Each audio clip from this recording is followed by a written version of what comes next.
శ్రీ శ్రీ శివాయ గురవే నమః. భారతం విదురుని జీవపర్వం. గంధేన పశ్యంతి రాజాన జంతవః, గంధేన పశ్యంతి జంతవః, బ్రాహ్మణః పశ్యంతి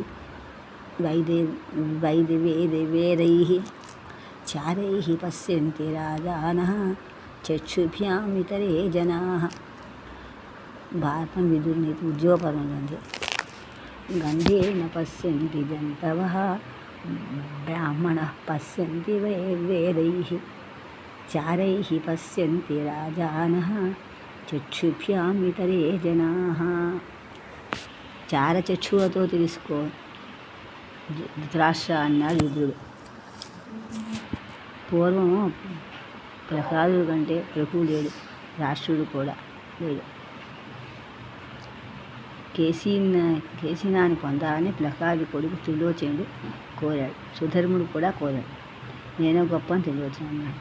పందెం చేటన్నాడు. పందెం సుధర్ముడు. మధ్యవర్తి ప్రహ్లాదుడే అన్నాడు. సుధర్ముడు అడిగాడు. ప్రాణం పందెం అన్నాడు. సుధర్ముడే గొప్పవాడని తేల్చాడు.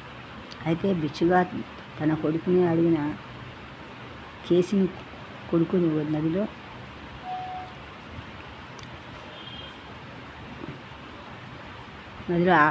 ఆడుకున్న పద్ధతిలో మార్చుకుని శ్లోకం అన్నమాట. సత్యే నరక్షతే ధర్మ అని ఉదాహరణ. ఇదే ఇల్లు, ఇదే లోకరక్షణ. భారతం ఒక హుంకులాంటి అన్నారు.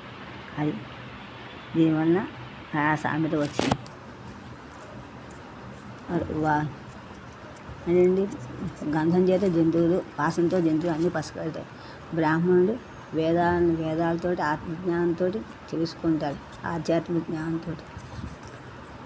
రాజులు గూఢచారు వలన అన్నీ తెలుసుకుంటారు. చక్షువులు చేసి ప్రతి మనిషి కూడా, దేవులందరూ కూడా అన్నీ చూసి బతుకుతూ ఉంటారు.